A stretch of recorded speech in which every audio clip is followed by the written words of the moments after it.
Muy buenas noches para todos. El día de hoy pues vamos a hablar de lesión térmica de la vía aérea, ¿sí? Para los que no me conocen, mi nombre es Juan Carlos Muñoz, soy residente de medicina de urgencias de la Universidad de Caldas. Entonces vamos a iniciar pues ya como dándole continuidad a este bloque de quemados, y hace 8 días hablamos del gran quemado y todo el enfoque en urgencias. Entonces digamos que decidí enfocarme pues netamente en el manejo agudo y el manejo que vamos a hacer de la vía aérea, terapia médica, y dejando de lado pues algo del manejo pues esencial, que es el líquido en los quemados, que ya lo hablamos en la ocasión pasada. Listo. Entonces pues esos son como datos epidemiológicos en generales.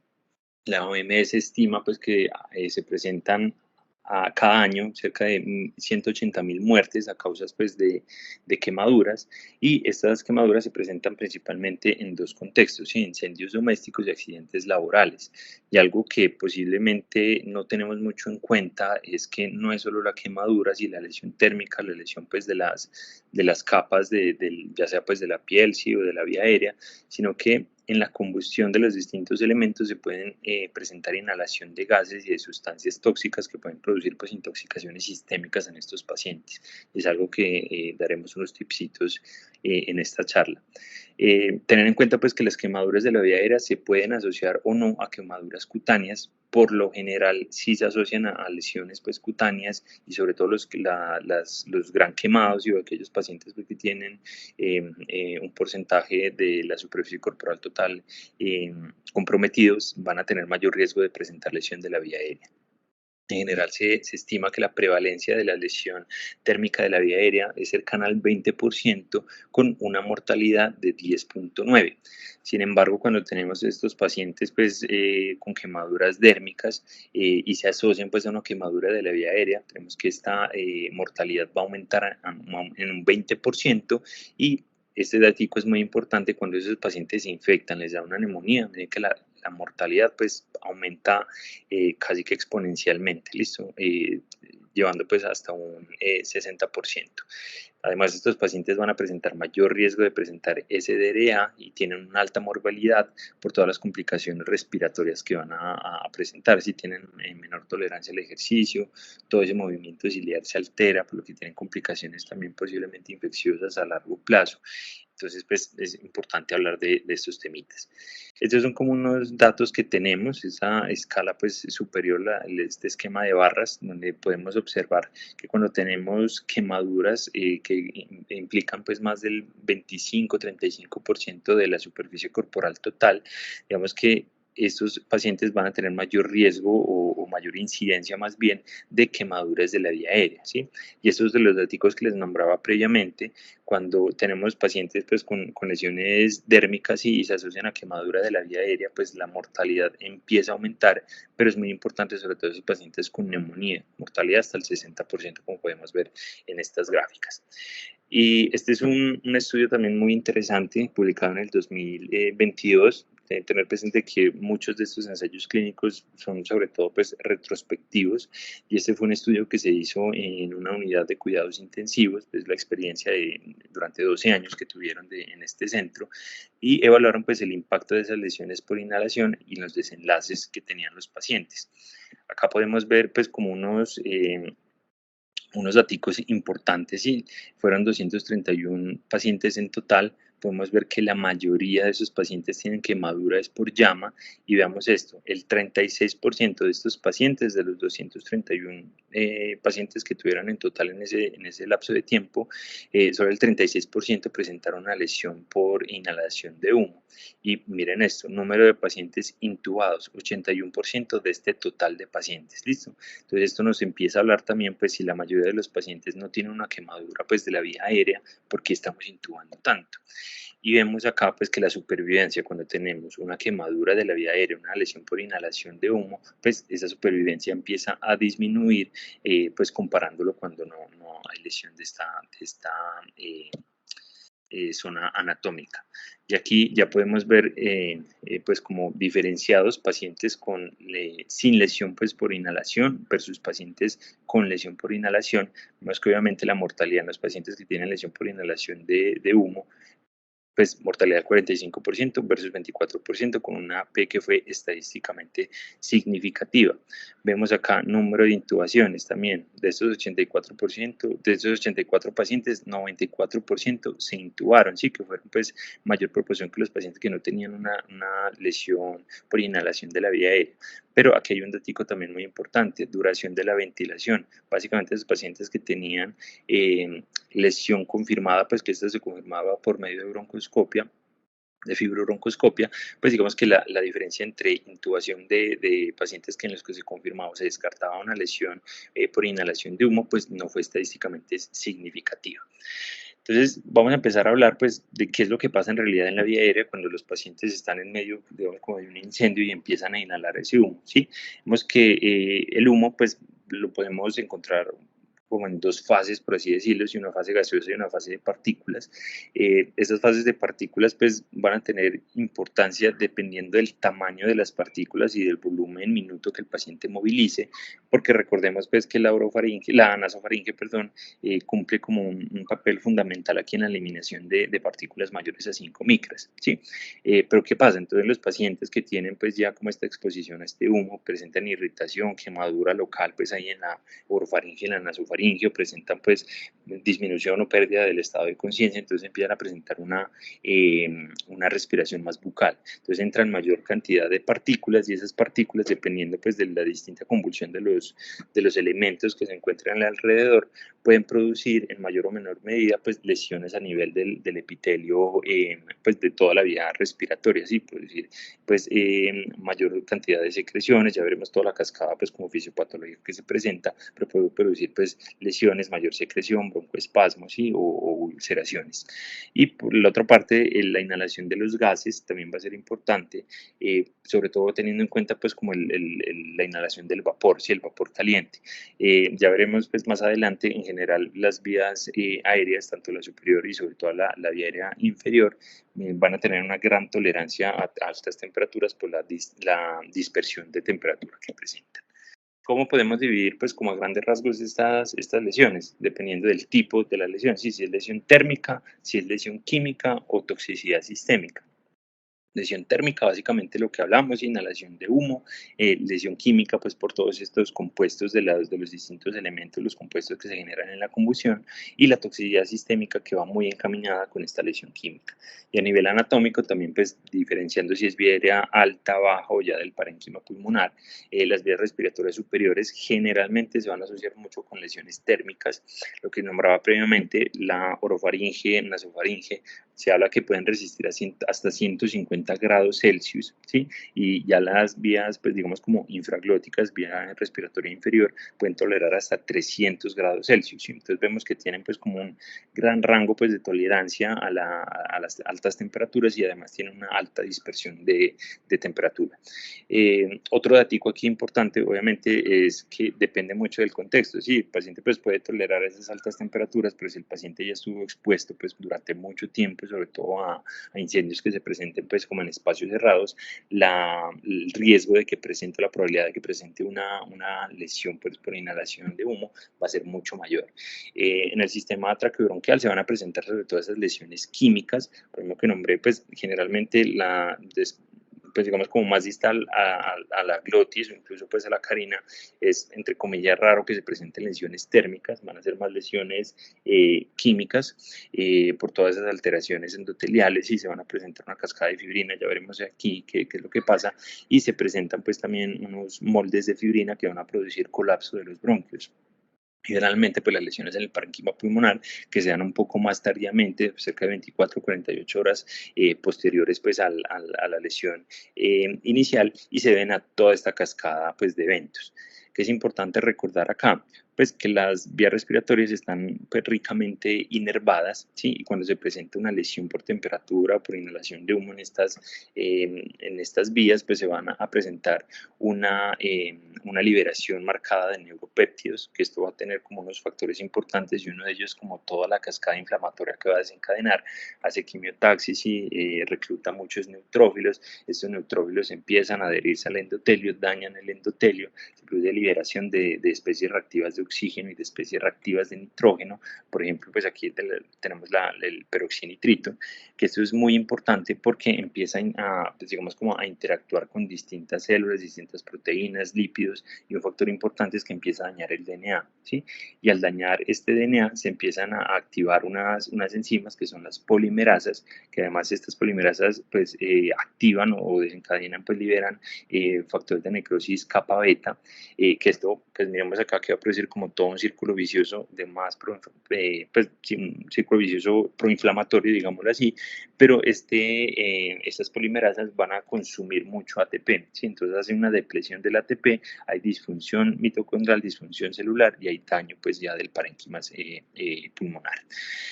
Además se presentan pues una vasoconstricción marcada y esto se va a deber también a los neuropéptidos, se pierde esa vasoconstricción pulmonar hipóxica.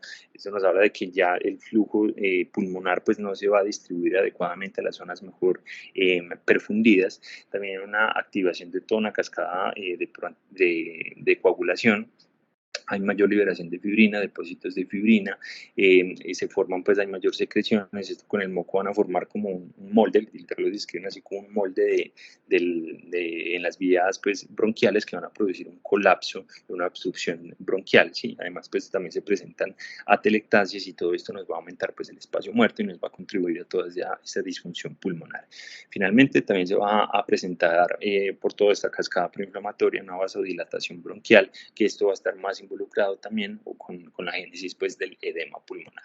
Entonces son muchas cositas a tener en cuenta acá y muy importante que esto pues posiblemente puede que no se presente pues como de inmediato, ¿sí? En las primeras horas, sino que puede tardar hasta 12, 24, incluso otros hablan hasta 48 horas después pues, de la lesión. En cuanto a la toxicidad sistémica, digamos que se puede presentar la toxicidad sistémica por el mismo, pues, lesiones dérmicas y los gran quemados que presentan ese estado hipercatabólico que va a caracterizar pues, por mayor consumo de oxígeno a nivel pues, del flujo sanguíneo. Sabemos que, digamos que entre comillas, se sacrifican ciertos órganos que no van a ser vitales.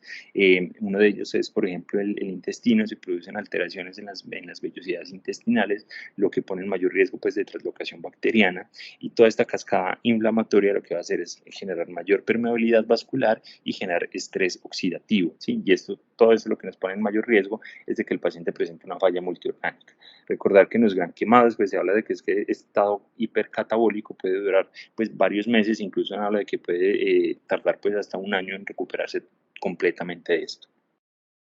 Pero en lo que nos vamos a centrar específicamente hoy es pues en esa toxicidad sistémica, pero por la inhalación de gases tóxicos. Y en esto vamos a hacer mucho énfasis sobre todo en el monóxido de carbono y el cianuro, ¿listo? La intoxicación por cianuro. Esa es una de las tablitas pues como más importantes acá a tener en cuenta. Acá a mano izquierda en la primera columna nos van a describir todos los componentes tóxicos que se pueden pues liberar en medio de una combustión de distintos materiales. Acá podemos ver pues que es un listado pues grandísimo, hay telas, hay utensilios de cocina, hay ropa, ventanas, plásticos y un sinfín de cosas, pero tener en cuenta pues que dependiendo del componente tóxico que se libere, puede producir distintas pues, cantidad de lesiones y o gravedad de lesiones. Muchos de ellos simplemente van a producir como mayor irritación, pueden presentar pues ulceraciones, ampollas, necrosis, ¿sí? Que digamos que se pueden manejar como más médicamente o con una vigilancia pues estricta. Sin embargo, lo que nombré previamente, monóxido de carbono, muy importante, y eso es algo a tener en cuenta. Cualquier material, cualquier superficie, cualquier elemento que se esté pues, quemando, que esté en combustión, puede generar monóxido de carbono, ¿sí? Esto lo que va a hacer es pues, que genera una hipoxia tisular. Recordad que el monóxido de carbono tiene hasta 200 veces más afinidad por el oxígeno, por la hemoglobina, perdón, que el oxígeno, que va a liberar mayor cantidad de carboxihemoglobina. Y esto, pues, digamos que en la gráfica de disociación de la hemoglobina se va a tirar pues, hacia la izquierda y nos dificulta la entrega de oxígeno pues, a los tejidos. ¿Listo? Entonces, todo esto nos lleva pues, a una hipoxia tisular, falla multiorgánica y dependiendo de las concentraciones de carboxihemoglobina, tienen pues, los pacientes mayor riesgo de mortalidad.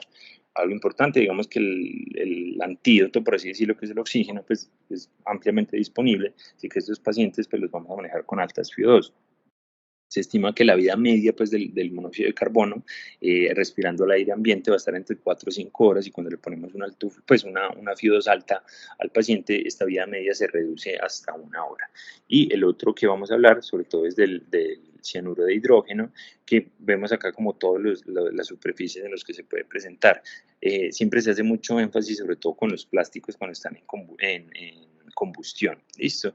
Y esto también va a generar pues mucha hipoxia tisular. Aquí se ha planteado pues que el cianuro también inhibe la citocromo oxidasa, que es una enzima importante pues en toda la cascada respiratoria, y es como la génesis de toda esos estados pues hipóxicos que va a generar el paciente. También dependiendo de la concentración pues se va a presentar distintos síntomas, pero es muy importante en estos pacientes tener en cuenta, sobre todo cuando lo enfoquemos, y que tenga pues como una alteración del estado de conciencia, disfunción cardíaca, pues como que no se explique muy bien por la cinemática pues del trauma, digamos así, pues llamándolo como la quemadura, y que tenga una acidosis metabólica con una hiperlactatemia. Es muy importante esos datos ahí. Ya para hacer el enfoque diagnóstico, pues primero es obviamente lo vital es sospecharlo pues clínicamente, ¿sí? Entonces, ¿qué vamos a tener en cuenta acá? El mecanismo de la lesión, pues de la quemadura, cómo fue esa exposición y sobre todo la duración de la exposición. Mayor factor de riesgo: si el paciente se encuentra en medio de un incendio y está en un espacio cerrado, si estuvo pues un periodo largo ahí expuesto. Ya veremos en la siguiente diapositiva lo que algunos expertos pues proponen como para tener mayor sospecha clínica en estos contextos. Hallazgos al examen físico, y aquí vamos a hacer énfasis en lo que típicamente pues como que nos han enseñado, de que pues sobre todo la quemadura facial, la quemadura de las vibrisas, el esputo carbonáceo, ¿sí? Entre otros pues que se asocian con una alta tasa pues como de lesión de la vía aérea. Ya veremos que esto en realidad no es cierto, y esto pues va a tener muy poco rendimiento diagnóstico. Y en el enfoque que se hace desde el inicio, pues deberíamos tener en cuenta la broncoscopia, que idealmente debería realizarse en las primeras 24 horas, porque este es el gol estándar para el diagnóstico. Esto es lo que les nombraba. Esta es una publicación realizada en Critical Care el año pasado. Tiene como algunas cuestiones chéveres aquí de analizar. Vemos aquí como sobre todo en esos mecanismos del trauma lo que nos proponen como apropiados para iniciar pues como ese enfoque diagnóstico y aumentar como esas probabilidades de que el paciente tenga lesión por inhalación. Entonces ya nos dicen que tenga exposición pues a fuego, ¿sí? O a humo, que esté en un espacio cerrado, que tenga una exposición prolongada, pérdida de conciencia, que haya requerido pues una reanimación cardiopulmonar, o que se conozca pues que haya muertes en esa misma escena. Y miren lo que nos recomiendan acá. Nos dicen indicaciones de lesiones térmicas supraglóticas, ¿sí? Que el paciente pues tenga una quemadura facial o de cuello importante, que tenga pues lo que clásicamente conocemos como las quemaduras de las vibrisas, que tenga edema, eritema a nivel pues de la cavidad oral, si hubo ampollas en la cavidad oral u orofaringe, o que tenga estridor.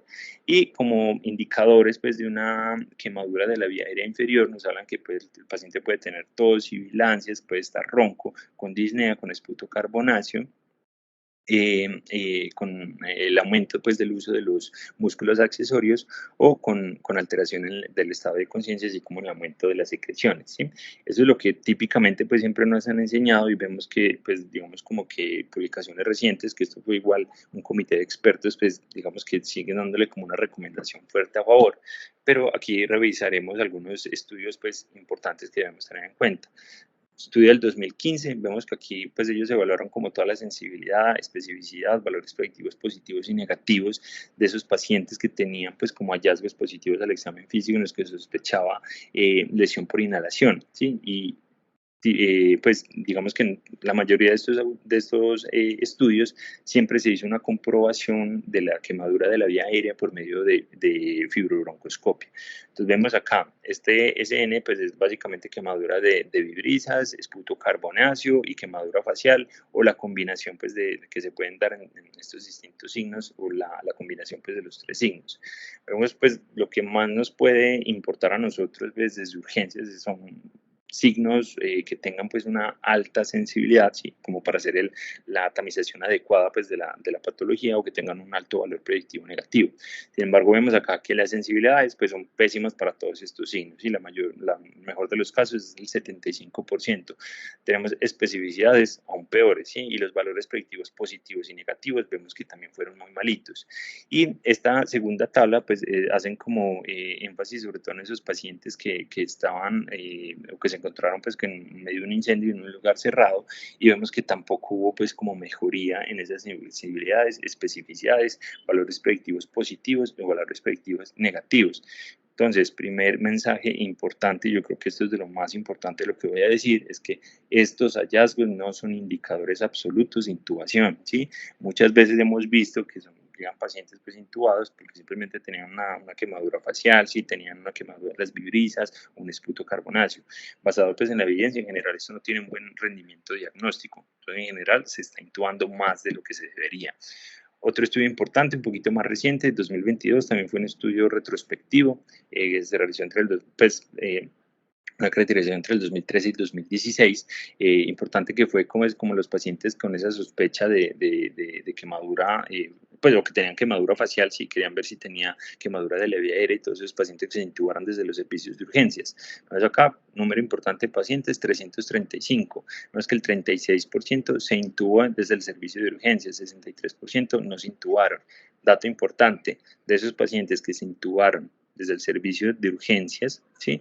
Vemos que solo el 73 casos de esos tenían una lesión por inhalación, ¿listo? Y el 39-40% era negativa. Y de los pacientes pues, que no se intubaron, la gran mayoría pues se les descartó una lesión por inhalación y solo el 10% requirió una intubación, y de esos que se intubaron, solo 2 casos presentaron o se confirmó una lesión por inhalación. Bueno, vamos a pasar aquí a otros datos importantes. Vemos en la primera columna de acá, pues pacientes que se intubaron, acá en la segunda, pacientes que no se intubaron. Vemos los pacientes que se intubaron, generalmente hubo, pues, digamos, como mayor exposición a quemadura por llama, ¿sí? Presentaron un área de superficie corporal total afectada, pues, mucho mayor que los pacientes que no se intubaron. Vemos que en general los gases, pues, estaban más acidóticos, más hipercámnicos, con un bicarbonato pues más bajito, y solo el 52% de estos pacientes tenían hallazgos positivos en los rayos X. También podemos ver acá como los signos clásicos que nos han enseñado, ¿sí? Vemos que pues una mayor proporción de pacientes que se intubaron sí presentaron pues como mayor incidencia de estos hallazgos al examen físico. Aquí ya podemos ver como cuando se comprobaba o se descartaba pues la lesión por inhalación por medio de fibrobroncoscopia. Acá vemos que los pacientes pues que no hubo diferencia significativa entre el tipo de quemadura, digamos así, que era por llama. En el área de superficie corporal total, pues sí se encontró una mayor proporción de pacientes que tenían pues a mayor superficie corporal total quemada, pues se asociaba más a lesión por inhalación. El Glasgow en general era mejor, seguían los mismos datos acá con los gases arteriales, y aquí también describen como unos datos importantes, y ellos en este primer análisis que hacen, vemos que sí fue como estadísticamente significativo la diferencia que había pues como entre esos signos clásicos pues de quemadura de la vía aérea. Sin embargo, ellos hacen un análisis multivariado y toman pues como independientemente cada uno de estos factores de riesgo, y ellos simplemente encuentran que los únicos factores de riesgo que se asocian significativamente con quemadura de la vía aérea o lesión por inhalación de la vía aérea son mayor superficie de área corporal total afectada y que el paciente tenga disnea. Eso es muy importante tenerlo en cuenta. ¿Listo? Pero entonces, si estoy hablando de que estos signos clásicos no van a ser tan útiles, ¿sí? Como para decidir la intubación a los pacientes, entonces ¿a quién debo intubar? Obviamente, pues los pacientes que van a presentar pues o van a requerir más bien un aseguramiento de la vía aérea, pues esos pacientes que se van a presentar con edema en la glotis es como el sitio más crítico donde se va a presentar la obstrucción por el edema. y sobre todo pues en el ligamento ariteno epiglótico. Entonces obviamente estos pacientes que tengan una obstrucción de la vía aérea superior, que ya estén muy sintomáticos con una insuficiencia respiratoria franca, pues obviamente no hay duda de que van a requerir asegurar la vía aérea. ¿Cuál es el problema? Que seguramente si esperamos a que esto pase, vamos a hacer la laringoscopia y posiblemente pues, no vayamos a ser capaces de intubar. Entonces, aquí es muy importante es predecir el riesgo de obstrucción de esa vía aérea. Entonces, ¿cómo vamos a hacer eso? Básicamente es visualizando la glotis. Y este es un estudio chino, pues bastante interesante, fue publicado en el 2015, y ellos proponen como una clasificación de las lesiones, pues acá específicamente de la glotis, evaluándola pues por medio de la visión directa. Ellos la causan como un fibro, pero pues nosotros en nuestro medio, pues dependiendo de la disponibilidad, vamos a usar un videolaringoscopio o un laringoscopio pues común y corriente, y dependiendo pues como de los hallazgos tanto clínicos como visuales o anatómicos, definían el manejo que se le daba o si se intubaba o no el paciente. Entonces la tipo 1, que era la leve, básicamente esos pacientes simplemente presentaban un malestar, sí, o un dolor laringio, y los hallazgos describían pues como una congestión, sí, que había hiperemia laringea, y eso se presentaba en las primeras 12 horas. Había un edema que era leve, se presentaban áreas rosadas pues aquí en la glotis, y pequeñas ampollas podrían observarse. Muy importante, estos pacientes pues con lesión leve o de tipo 1, solo el 10% de todos estos pacientes requerían un aseguramiento de la vía aérea. Tipo 2, moderada, que van a presentar, estos pacientes ya se van a quejar de pues, tos y de odinofagia, y los hallazgos al visualizar la glotis eran una mucosa que iba a estar mucho más congestiva, como podemos ver acá en las foticos. Van a haber hemorragias puntiformes, ¿sí? Puede presentar edema, ampollas. La mucosa ya en general pues la describen más como blanquecina por la palidez que presentaba por la misma quemadura, y un movimiento laringio que estaba restringido. Importante, ellos describen que los pacientes con una lesión moderada, hasta el 87% de estos pacientes requerían asegurar la vía aérea. Y los tipo 3, que ya era la grave, estos pacientes ya estaban roncos, ya estaban con tos, cialorrea, taquipnea, estridor, con dificultad respiratoria, hacían ya la valoración anatómica y encontraban una mucosa que era pálida, un edema o un edema que era de rápida progresión. Ya tenían aumento de secreciones, incluso describían que podrían haber, como se ve acá, unas pseudomembranas, que habían ampollas que podrían ser tan grandes que podían sobrepasar la epiglotis, y había una rigidez laringea y también de las cuerdas vocales. Es importante, todos estos pacientes requirieron intubación. ¿Listo? Entonces, como para tener en cuenta también con esta clasificación, y el mensaje aquí va, pues que uno es que los hallazgos clásicos que tenemos no tienen buena sensibilidad ni especificidad para predecir quemadura de la vía aérea, ¿sí?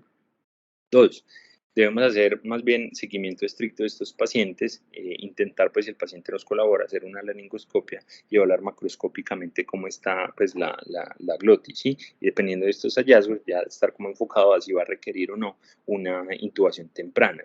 Y, pues, en las lesiones menos severas, iniciar el manejo médico, que se basa, pues, en unas nebulizaciones de medicamentos que ya veremos más adelante cuáles son. Sin embargo, yo creo que aquí ya hay algunas consideraciones, y yo creo pues ya a punto personal, esto va a depender mucho del centro en el que estemos.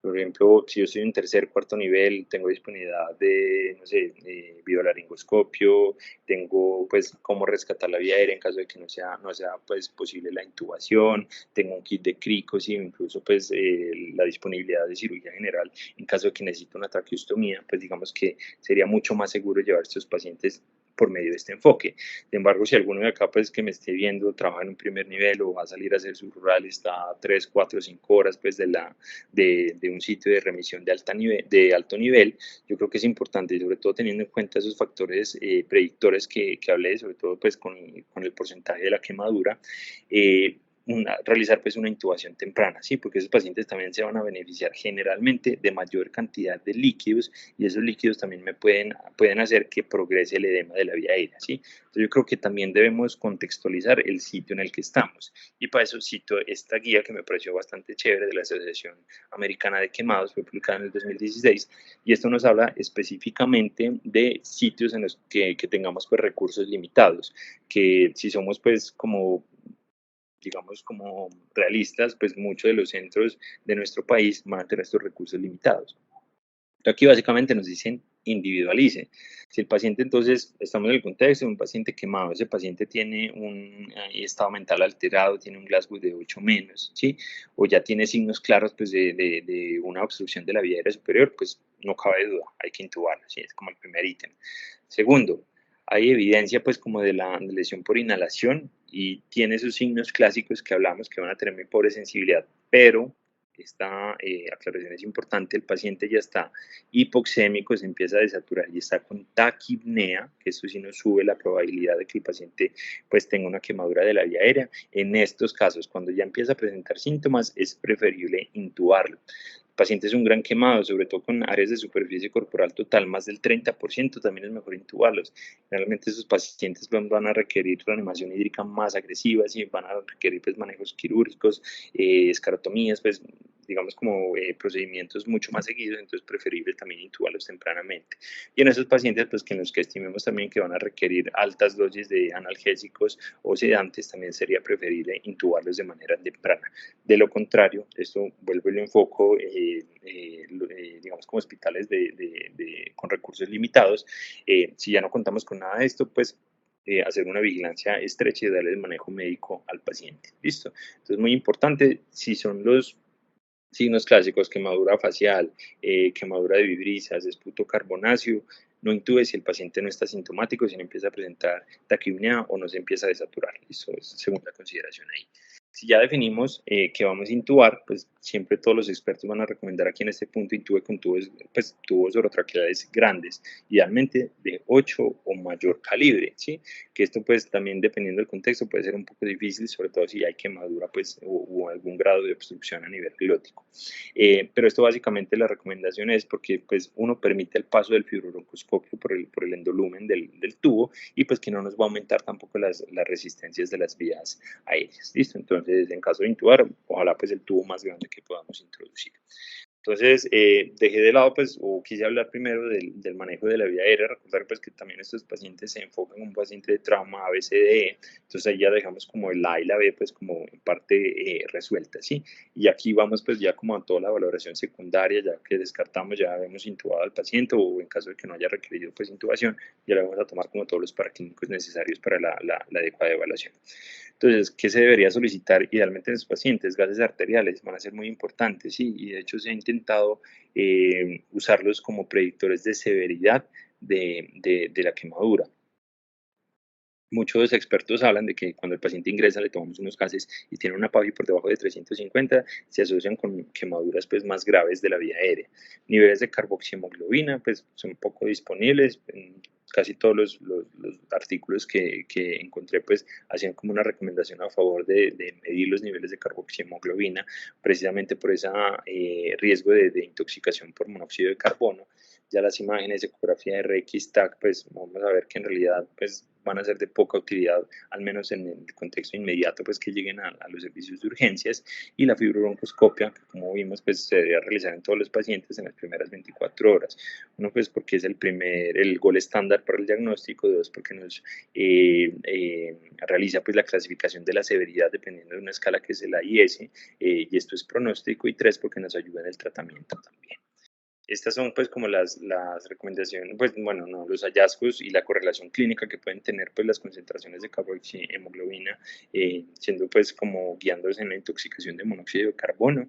Obviamente pues inicialmente los pacientes pueden tener simplemente cefalea a medida que va aumentando o empeorando pues la intoxicación, aumentando la concentración de carboxihemoglobina, se van a presentar ya con alteración del estado mental, incluso presentar confusión, letargia, coma, convulsiones, ¿sí? Y muy importante, siempre se describe que niveles por encima del 70% ya se van a asociar pues, a unas altísimas tasas de mortalidad y estos pacientes pueden presentar pues, una muerte temprana. Estudios imagenológicos, radiografía de tórax, pobre utilidad, puede mostrar pues como hallazgos muy inespecíficos, unos infiltrados pues muy localizados o difusos y muy importante, la mayoría de los pacientes al ingreso se les toma una radiografía, van a ser normales, listo. ¿Qué es lo que recomiendan? Sí, tome una radiografía, pero no tanto como para diagnosticar una quemadura de la vía aérea, sino pues como para tenerla de base para hacerle seguimiento al paciente pues cuando ya ingresa a UCI y está hospitalizado y presenta cambios en los síntomas. Tomografías, mismas consideraciones que con la radiografía. Posiblemente en las primeras horas podría salir normal. Si se habla que los hallazgos se pueden iniciar pues a ver tomográficamente después de las 12 o 24 horas. También con la tomografía se ha intentado pues como, aparte de realizar diagnósticos, es como usarlo como predictor de riesgo y de complicaciones en estos pacientes. Encontré pues como un score, esta escala que es el RATS, que no es como muy ampliamente usada y no ha sido tan validada pues internacionalmente. Me pareció interesante porque ellos se basan sobre todo como en estos hallazgos clínicos, prestan como mucha importancia al vidrio esmerilado y a las consolidaciones, y ellos escriben pues que se debía evaluar la tomografía pues en los cortes axiales con distancia de cada centímetro, y si puntuamos todo esto y nos da un puntaje mayor a 8, pues se asocia a un desenlace compuesto que es mayor mortalidad de SDRA y lesión pulmonar. Ecografía, pues digamos que esto está también como en auge y queremos meter la ecografía como en las distintas patologías. Sin embargo, digamos que pues, no, en el contexto pues, de una quemadura, una lesión por inhalación de la vía aérea, no muestra tanta utilidad. Esto es como una descripción de un caso que encontraron un engrosamiento hipoecoico acá de la laringe. Sí, pero digamos que no se ha descrito muy bien pues como las medidas estándar, cuál es el puntaje de corte que se debe usar como para definir si el paciente tiene o no una quemadura pues a este nivel, una lesión pues térmica a este nivel. Entonces digamos que pues, o al menos en lo que, en la búsqueda, en los artículos que encontré, no hay como una recomendación pues como a favor del uso de la ecografía en estos contextos. Fibrobroncoscopia, lo que les hablé, nos ayuda al diagnóstico, o el estándar en el diagnóstico, ayuda a clasificar. Esta es la escala abreviada de lesión, si nos clasifica de 0 a 4 la lesión. 0 es que básicamente pues no hay lesión, hacen la fibrobroncoscopia, encuentran todo normal. La 1 en que ya empieza a haber áreas de eritema, sí, ya hay depósitos carbonáceos, sobre todo en los bronquios más proximales, pero también se pueden encontrar en los distales. La grado 2 ya hay eritema pues ya más moderado, depósitos de carbonáceos pues mayores, y ya hay broncorrea, pero generalmente no presenta compromiso de los bronquios. Y la grado 3 es severa, ya el tejido está más friable, sí, ya los depósitos carbonáceos son mayores, ya está con broncorrea u obstrucción bronquial. Y el 4 ya básicamente es que encuentran pues necrosis. Ten en cuenta que la supervivencia es inversamente proporcional pues al grado de severidad. A mayor grado de severidad, peor pronóstico en el paciente. Y ya nos vamos a centrar pues como en el tratamiento, ¿sí? Que esto pues digamos pues no tiene como muy buena recomendación, sí, que se haya hecho pues como estudios, ensayos clínicos aleatorizados, muy juiciosos, pues que sean como de muy alto volumen. Sin embargo, pues los análisis que han hecho con reportes de casos, estudios con poquitos pacientes, y la mayoría también son como estudios retrospectivos, han encontrado que hay beneficio en algunas de estas terapias. Anticoagulante nebulizado, que usamos acá, heparina no fraccionada, tiene buena evidencia. Ya vamos a ver algunos de los estudios que se citan respecto a esto, ¿sí? Y esto se basa precisamente, es como para evitar esos moldes de fibrina que se generan en toda la patogénesis pues, de la lesión térmica de las vías aéreas. ¿Listo? Broncodilatadores, se ha estudiado, pues bueno, no se ha estudiado, se ha extrapolado de otros estudios, sobre todo los beta-2 agonistas, sí, por el uso que tenemos pues como en distintas patologías, por ejemplo el poquiasma, por la amplia disponibilidad y seguridad del medicamento. Entonces digamos que en todos los protocolos que se usa como el manejo nebulizado, siempre se da un beta-2 agonista. Epinefrina se ha estudiado sobre todo en el estridor que pueden presentar en estos pacientes. Sin embargo, pues la que ha mostrado, pues bueno, digamos que los resultados en realidad son un poco controvertidos, pero la epinefrina racémica es la que más se ha estudiado. Sí, recuerda que nosotros pues la epinefrina racémica la tenemos, pues casi no la tenemos disponible. Oncolíticos, N-acetilcisteína, también mucha importancia, y se ha demostrado que además la N-acetilcisteína puede mitigar todas estas sustancias reactivas de oxígeno, y entonces disminuir como en parte todo ese proceso inflamatorio a nivel bronquial. También digamos que nunca se ha dado o se ha estudiado como monoterapia, sino que también va sobre todo como ligada al uso de heparina nebulizada. Y antiinflamatorios, sobre todo los corticosteroides, se han evaluado sobre todo los sistémicos, que no han mostrado pues efectividad o algún impacto positivo en estos pacientes, y que incluso podrían aumentar el riesgo de complicaciones. Y una recomendación en contra también es el uso de antibióticos profilácticos, digamos que no se usan. ¿Listo? Cuando hablamos del uso de heparina no fraccionada nebulizada, pues hay dos estudios como importantes, teniendo la consideración de que son análisis igual retrospectivos, que son estos estudios, el HIGH 1 y 2, publicados pues en el 2017 y en el 2020. Vemos que este es el protocolo que se ha usado normalmente y el que se usa en muchas instituciones.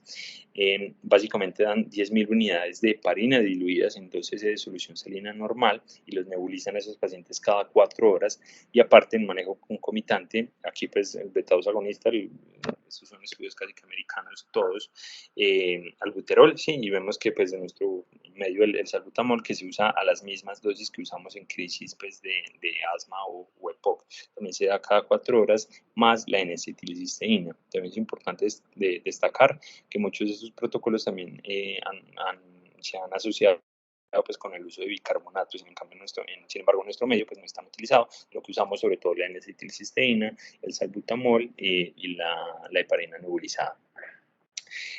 Lo que se ha demostrado pues como en estos pacientes es que la heparina nebulizada a esta dosis de 10.000 sí produce un impacto es en las tasas pues, o en la disminución de la ventilación mecánica invasiva, ¿sí? Sin embargo no ha mostrado como desenlaces importantes en mortalidad o en estancia hospitalaria.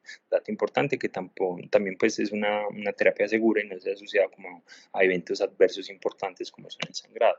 El segundo estudio también, acá ya compararon dosis de 5.000, 10.000 versus un control. Digamos que las dosis de 10.000 unidades de heparina, pues al mismo protocolo que se usó en el pasado, dándolos pues cada 4 horas, mostró pues como desenlaces similares, ¿sí? Menores días de intubación, y aquí encontraron también que podría tener un impacto en menores tasas de neumonía asociada pues al ventilador, y no se asoció tampoco con eventos adversos mayores, por ejemplo el sangrado mayor.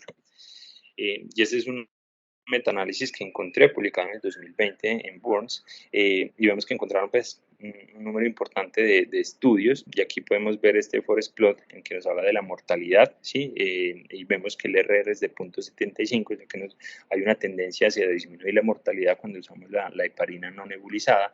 Vemos que la heterogeneidad pues, es aceptable, y vemos que también se encontró que podría disminuir la duración de la ventilación mecánica y la estancia hospitalaria. Sí, sin embargo, vemos que los intervalos acá son mucho más amplios, pues, y tenemos una heterogeneidad bastante importante en estos desenlaces, pero digamos que debido pues a la efectividad que se ha demostrado al menos en la disminución de la ventilación y en este metaanálisis con el impacto positivo, digamos, en la disminución de la mortalidad, es una terapia pues que se recomienda realizar, ¿sí?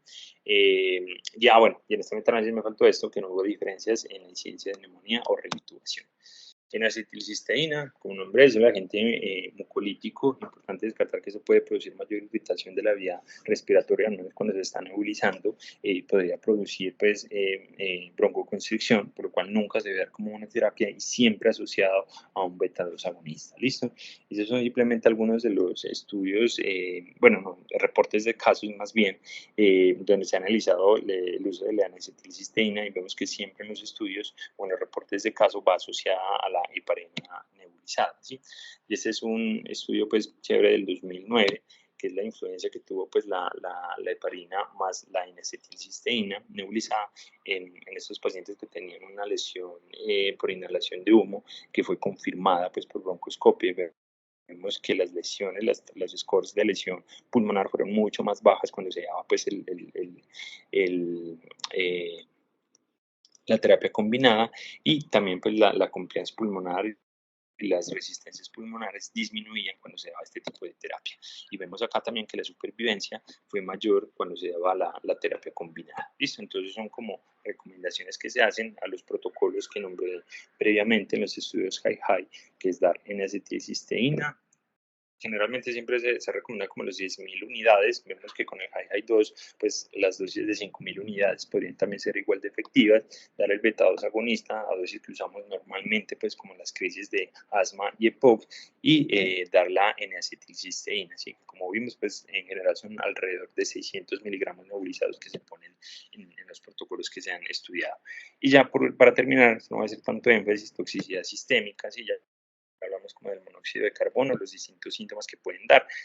Antídoto: del oxígeno, altas FIO2. Esto va a disminuir la vida media 4.5 a 1 hora. Hay estudios pues con terapia con oxígeno hiperbárico, pero pues no vamos a tener disponibilidad de una cámara hiperbárica ahí a la vuelta pues del pasillo de urgencia. Entonces esto digamos que en urgencias al menos pues no va a tener como cabida, ¿sí? FIO2 altas para la intoxicación por monóxido de carbono, intoxicación por cianuro de hidrógeno y tener una alta sospecha clínica, ¿sí? Esos pacientes, sobre todo que están expuestos a fuego y están en un entorno cerrado, que tienen una hiperlactatemia, se habla sobre todo con el lactato superior a 8, tienen una buena correlación con intoxicación por cianuro, que tenga una disfunción cardíaca inexplicable, si alteración del estado de conciencia y que esto persista a pesar de una adecuada reanimación es muy importante, o que ya el paciente convulsiona, presenta una parada cardíaca, prender siempre la alarma. Tratamiento, el de elección acá es la hidroxicobalamina, ¿sí? Se da dosis pues, de 70 miligramos por kilo, eso sobre todo como población pediátrica, la dosis máxima es de 5 gramos, en adultos damos 5 gramos intravenosos en 15 minutos. Si no tenemos esto, pues se ha estudiado también el nitrito de sodio y el sulfato de sodio, aquí las dosis que vemos, sin embargo esta la disponibilidad pues también puede ser un poco menor. Lo ideal sería tener esto, el cianokit, que es la hidroxicobalamina. Si se da una ampolla de esto en el paciente, pues que es el antídoto del cianuro. Sin embargo, pues lo que he visto, bueno, al menos en los sitios en los que he estado, pues la disponibilidad de esto es muy bajita. Bueno, entonces ya para finalizar, mensajes para llevar a casa. Básicamente, el primer mensaje muy importante, no todo paciente se intuba. ¿Listo? Así que, bueno, que tiene quemadura de vibrisas, quemadura facial, esputo carbonazo, y si no está no empieza con taquimia, no se intuba, se hace seguimiento estricto, obviamente dependiendo del lugar donde estemos. ¿Listo? Entonces, ojo ahí al contexto. Terapias farmacológicas son de gran ayuda. Esos pacientes que los vamos a observar, siempre pues dejar la nebulización con heparina, con la N-acetilcisteína y el beta-2 agonista. Muy importante que el análisis chino, pues el seguimiento de los pacientes es ya cada 6 horas, entonces también se debe garantizar pues que esos pacientes tengan un seguimiento estricto. ¿Listo? Y no olvidar pues las intoxicaciones sistémicas, entonces ver todos esos tóxicos que se pueden presentar por la combustión en este tipo de pacientes, ¿sí? Entonces tenerlos en cuenta, sobre todo monóxido de carbono y cianuro de hidrógeno. Entonces pues eso era todo lo que tenían y de antemano pues muchas gracias acá a todos los compañeros y profes y a todos los que me acompañaron como en este proceso. Entonces quedo atento a comentarios, dudas o pues, preguntas que tengan. Muchas gracias. Juan, buenas noches. Muchas gracias, hombre, por la exposición. Una muy buena exposición con una profundidad muy interesante. El doctor Navarrete se encuentra por acá. El doctor Navarrete hace unos meses, en unas charlas que él ha dado, hablaba sobre el tema de vía aérea en paciente quemado.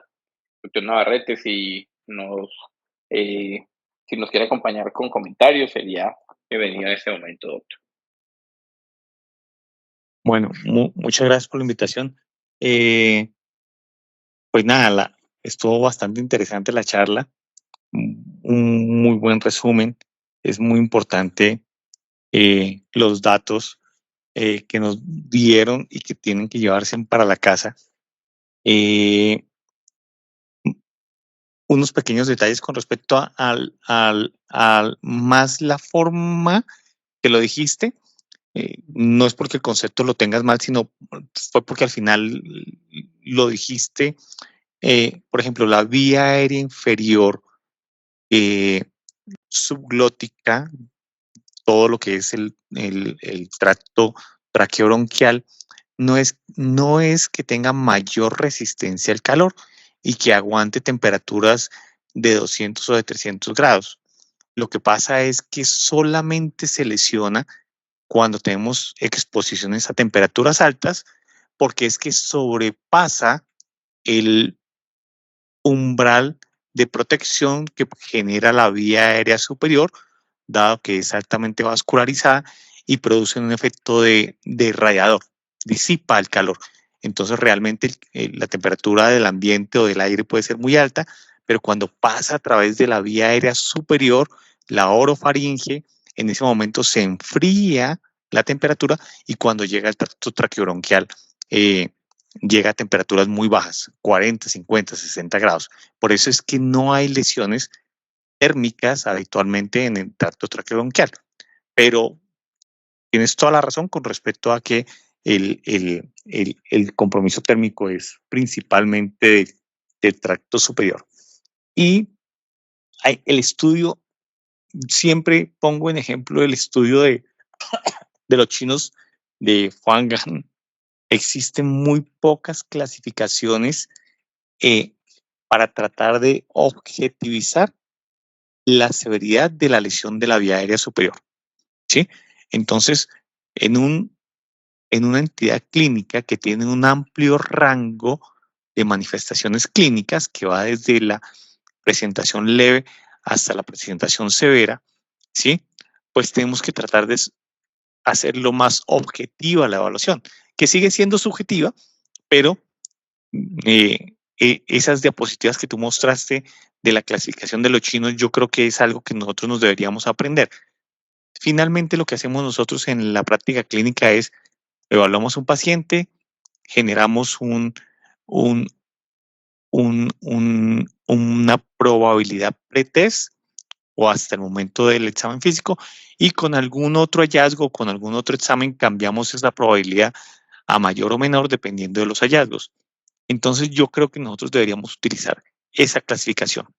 Entonces, lo único es que en la clasificación tipo 1, en la gran mayoría de los pacientes, el 50%, ninguno requirió intubación, a pesar de que tienen quemadura de vía aérea. Entonces tienen edema, eritema, plictenas, desfacelación, ¿sí? Entonces ustedes entran con el laringo, encuentran eso, edema, eritema y todo lo demás que les acabo de comentar, es una quemadura de vía aérea. Sin embargo, ninguno de esos pacientes requirió intubación en las horas subsiguientes. El tipo 2 es el 38% de los casos, una tercera parte, digámoslo así, y no es un 87% el que requirió intubación, sino solamente un 50%. Lo que pasa es que ese artículo de Huang Gan, a pesar de que la revista es la mejor revista de quemados, tiene unos errores en las tablas y en la descripción de los resultados que se les pasó a los editores cuando lo revisaron. Pero entonces es solamente el 50% de los pacientes. Y lo importante es que los pacientes van a hacer los síntomas o van a llevarlo a tomar la decisión de intubación en más de la mitad de los casos antes de las primeras 12 horas. Entonces, como lo decía muy bien el doctor, evalúen al paciente, miren el contexto, evalúen qué tan extenso es, ¿sí? Siempre recuerden que los signos clínicos tienen un bajo rendimiento predictivo para saber si el paciente requiere intubación o no, y lo mejor es evaluar en forma seriada al paciente y su evolución clínica. Entonces, yo creo que el plan es ir cada vez objetivizando o teniendo más datos para tomar una buena decisión. Entonces, pues nada, felicitaciones, estuvo bastante interesante, muy completa. Muchas gracias.